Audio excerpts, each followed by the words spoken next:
gotta wake up early in the morning. Un jeune inventeur de 17 ans, notre invité de ce matin, il s'appelle Amadouba. Et avec lui, on va revenir justement sur ce site web qu'il vient de lancer. Une application d'ailleurs, SenRep, c'est comme ça que ça s'appelle, Sénégal Répertoire, qui permet de coordonner tous les services. Menuiserie, plomberie, vous nous expliquez tout ça en détail, hein, Alioune Badara. En tout cas, je pense que cette application-là va nous faciliter le quotidien, la vie, hein, parce que souvent on a besoin de certains services et il nous est difficile, peut-être dans notre environnement immédiat, de trouver un profil idéal pour lui consacrer, pour lui confier une tâche. Et avec cette application-là, c'est facile, avec quelques clics. Bon, si vous avez besoin d'un menuisier, vous y allez, vous allez localiser un menuisier dans Dakar et puis vous prenez langue avec lui. Et puis voilà, vous pourrez peut-être, voilà, disons, entamer un début de collaboration. En tout cas, c'est une heureuse trouvaille dont l'auteur est là, Amadou Ba, un jeune de 17 ans, comme tu l'as dit, Sarah. Ça montre que dans notre école, quand même, il y a de l'espoir, voilà, il y a des choses positives qui sont en train d'être faites. On est optimiste. Et alors, comment vous est venu, Amadou, parce que quand même, à votre âge, à 17 ans, ce goût-là, ce goût pour la découverte, qui vous a influencé, peut-être dans votre environnement immédiat? Je pense que c'est ma passion aux jeux vidéo, parce que j'aimais trop en fait, les jeux vidéo. Bon, du coup, je me suis dit, bon, je jouais tous les jeux vidéo, je me suis dit pourquoi pas regarder comment sont faits les jeux vidéo. Bon, j'ai découvert ça, bon, j'ai vu que ce sont des lignes de code qui s'exécutaient automatiquement. Bon, après, j'ai voulu savoir comment sont faites ces lignes de code. Bon, je me suis dit, je vais aller sur Google, je suis tombé sur des fichiers PDF et tout. Bon, j'ai dit pourquoi pas m'y lancer, vu que j'ai des vacances de 3 mois. Bon, j'ai beaucoup de temps. Bon, j'ai commencé à regarder. Bon, je me suis dit que pour faire un site web, il était plus facile, quoi, de faire un site web que de faire un jeu vidéo. Je me suis dit que, bon, c'est plus rentable, quoi, de faire un site web, mais je ne savais pas quoi faire. Okay. Bon, après, bon, je me suis réfléchi, quoi. Je disais, quoi créer un truc qui va aider les gens, quoi. Après, bon, ma mère, il était venu un jour, bon, il m'avait dit qu'il avait besoin des informations sur un salle de formation pour ma grande sœur. Bon, je suis allé sur Google, je n'ai pas trouvé de résultat. Bon, je me suis dit, voilà, bon, pourquoi pas créer un truc qui va rassembler tout ça. Bon, par exemple, si ma mère avait besoin d'un centre de formation, il aura toutes ces informations, le lieu, nom du directeur, etc., les fiches de renseignement et tout. Okay. Bon, je me suis lancé dedans, bon, après j'ai créé le site et tout, l'application. Et c'est ce qui nous a valu SenRep, hein, Sénégal Répertoire. Voilà. Mais ça a commencé quand? À partir de quel âge, hein? Vous vous rappelez de vos premières initiatives dans la recherche? Je pense que quand j'avais 14 ans, je faisais la CM2. Okay. En fait, j'avais pris les vacances, mais je ne savais pas quoi faire, quoi. Je faisais que dormir et jouer aux jeux vidéo. Je me suis dit que ce n'était pas rentable, quoi. Du coup, il faut faire un truc qui évolue. En fait, je voulais être informaticien, c'était mon rêve, quoi. Parce que j'aimais les jeux vidéo. Bon, du coup, je me suis dit pourquoi pas, bon, m'y lancer, quoi. Bon, j'ai commencé à regarder les codes et tout, bon, jusqu'à avoir, bon, les bases, quoi, les bases de l'HTML. Bon, l'HTML, c'est un langage de codage, quoi, ce qui est le plus simple. Bon, c'était quand j'ai fait le plus simple pour vous, mais pour moi actuellement c'est du chinois là, dans ma tête. C'est plus simple. En fait, le site il était moche, quoi. Il était moche.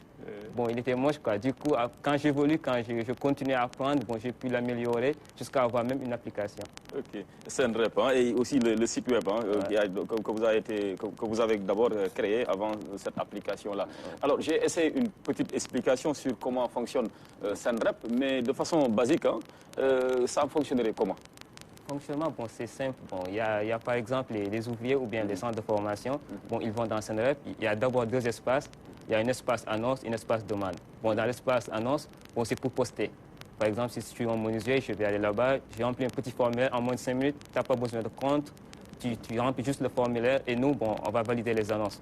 Bon, il y a aussi un espace demande qui permet, bon, si toi aussi, si le client, bon, si l'utilisateur a besoin de quelque chose, il peut lancer une alerte et dire que bon, j'ai besoin d'un menuisier. Par exemple, si le menuisier s'est connecté, bon, il peut regarder la liste des gens qui ont besoin d'un menuisier. Bon, il va les contacter. Ah, mais super, super. Massamba, fini certaines difficultés du quotidien avec cette application-là. Je souris parce que c'est une initiative très pertinente. Pertinente, bon, je connais un peu, hein, parce que ma fille a fait un peu la même chose pour dire créer Gorgorlou. Dans Gorgorlou, ce qu'elle voulait, c'était que dans le quartier, qu'elle puisse répertorier tous les ouvriers, les mettre dans le site, mais que l'ouvrier peut-être paye quelque chose, quoi. Oui. Alors, les gens qui demandent, quand ils cliquent, ils demandent, elle envoie l'ouvrier, L'ouvrier fait le job et puis... elle a sa commission. Elle a sa commission. Donc, vraiment, je pense qu'il faut vous féliciter. Mais ce que vous avez fait, c'est du codage à peu près. Ah oui. Vous avez fait du codage. Oui. D'accord. Alors, aujourd'hui, est-ce que vous avez un rythme de... Le site est consulté? Est-ce que ça a été lancé? Est-ce que les gens commencent à comprendre? Bon, pour l'instant, on n'a pas une communication très importante, quoi. Du coup, on fait des partages sur Facebook, sur les réseaux sociaux, Instagram et tout. Mais bon, on espère avoir beaucoup plus d'audience, quoi. Okay. Alors, est-ce que cette application est ouverte à tout le monde? Doit-on avoir un certain niveau d'études pour pouvoir l'utiliser? Parce que souvent, ceux qui sont dans ce secteur, bon, ils sont d'un niveau d'instruction assez modeste. Alors, comment ça... Est-ce qu'ils ne sont pas exclus? Ah non, parce que bon, je me dis que quand j'ai créé le site, je me suis posé la question, je me suis dit que la plupart des musées, ils n'ont pas de site web, ils ne connaissent même pas comment c'est. Mais leurs fils, ils connaissent le web et tout. Vrai. Bon, du coup, je n'ai pas mis de compte, c'est pour ça que j'ai exclu le niveau compte. Je me suis dit que pour rendre ça plus facile, on met un petit formulaire. Par exemple, si tu as ton fils à côté, mon fils va remplir le petit formulaire pour moi, il va le remplir pour son père, par exemple. Et là, c'est tout, quoi. Et même les maçons du coin, ils trouvent leur compte. Hein? Ça, c'est pour faire plaisir à nos amis de Tafa. Ton ami aussi peut t'aider, quoi. Ou bien si tu vas au menuisier du quartier, toi aussi tu peux l'aider, quoi. À chaque fois qu'il y a alerte, il peut dire à son ami, écoutez, il y a alerte là sur le site, sur l'application. Allez-y, vous pouvez décrocher un petit marché. En tout cas, c'est une très bonne chose. Alors, est-ce que vous avez pensé à quand même protéger cette application-là? J'avais pensé, mais bon, on est dans le coup. Mais vous ne l'avez pas encore fait? Non, il faudra se dépêcher très vite par rapport au service de l'État habilité à le faire pour protéger votre œuvre là. Sinon, d'autres risquent de vous l'appliquer. Hein. Ah oui, mais on est dans le coup, je pense, parce que j'avais parlé ça avec mon associé, quoi. Il a dit qu'il est dans le coup. Ok. Il est dans le coup. Bon, vous êtes combien finalement à gérer ce projet? Parce que si vous dites en associé, c'est-à-dire qu'il y a des gens derrière, il y a une équipe derrière. Ah oui, il y a mon frère. Bon, il y a moi et mon frère et un ami. Okay. Bon, lui, mon frère et mon ami, lui, bon, ils vont gérer la communication, quoi. Ils vont essayer de partager et tout. Ok. Ah, mais c'est bien, j'espère qu'en tout cas, ils vont prendre toutes les garanties nécessaires. Hadi? Oui, en tout cas, moi, je dirais que c'est une belle initiative et qu'il faudrait toujours réfléchir dans ce sens-là et proposer donc des applications, je dirais. Et moi, c'est un gros travail et je vous félicite. Et moi, j'aimerais savoir, vous avez utilisé quel langage pour développer cette application? Ah oui, bon, il y a d'abord l'HTML, langage de balisage, et il y a aussi le JavaScript, il y a aussi du PHP, bon, je pense un peu de jQuery et d'Ajax. Okay. Et vous avez une base de données derrière? Oui, il y a une base de données MySQL, oui, qui permet de sélectionner, de filtrer et tout. Vous êtes élève en classe de seconde, comment vous gérez vos études en même temps, cette application? Vous allez en première, félicitations. Seconde S, il va en première S, oui. Comment vous gérez tout ça?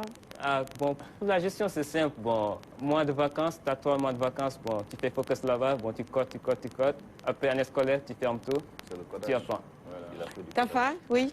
Et pourquoi pas faire le tour des chantiers pour essayer de répertorier les ouvriers pour expliquer le fonctionnement. Parce que là, je pense que ce sera très difficile pour les ouvriers déjà de se connecter. Parce que, comme l'a si bien dit Alioune Badara Kane, ce sera hyper compliqué. Donc, pourquoi pas faire le tour des chantiers et essayer de voir les ouvriers pour pouvoir les expliquer. C'est une bonne idée. Hein? Bon, on va essayer de faire ça, c'est une bonne idée. Ça, c'est les vacances. Toucher à plusieurs corps de métiers, par exemple. Dans le quartier, sans pourtant trop vous éloigner de chez vous. C'est bel et bien possible. Bon, alors, vos prochaines ambitions, toujours dans l'invention, vous comptez vous attaquer à quoi? À quel secteur? À quel sujet? À quel domaine? Je pense que je vais rester dans l'informatique. Je vais essayer encore de chercher un autre projet qui va encore aider les gens à mieux connaître le net et tout, à mieux utiliser les performances du net, le potentiel du net. Parce que nous, on sait que nous, on n'utilise pas le potentiel du net à 100%. Parce qu'avec notre smartphone, on ne peut pas faire beaucoup de trucs. On se limite seulement à la connexion et tout. Mais on peut faire d'autres trucs. Absolument. Utilisation vraiment intelligente des réseaux sociaux du net. Merci beaucoup pour ce beau discours. Massamba, un prochain candidat, touchons du bois pour le concours général. Oui, why not? Pourquoi pas? Et moi, j'aimerais bien qu'ils me disent, est-ce que ce que tu as réussi, il y a une relation avec l'option de tes séries scientifiques? Bon, je pense bien. Bon, moi, je suis quand même très séduite parce que En général, ce qu'on fait, c'est qu'on consomme tout ce qui nous vient, Internet et tout ça. On ne cherche pas à créer. Et vous sortez de ça. Je crois qu'il est important sur le continent africain qu'on puisse également penser à cela. Le codage, c'est possible qu'il y ait des jeunes comme vous qui puissent imaginer, inventer et créer des choses. Et ils sont de plus en plus nombreux et de plus en plus jeunes. Et donc, on est vraiment fiers de vous avoir ce matin sur ce plateau. Peut-être encourager ceux qui, comme vous, sont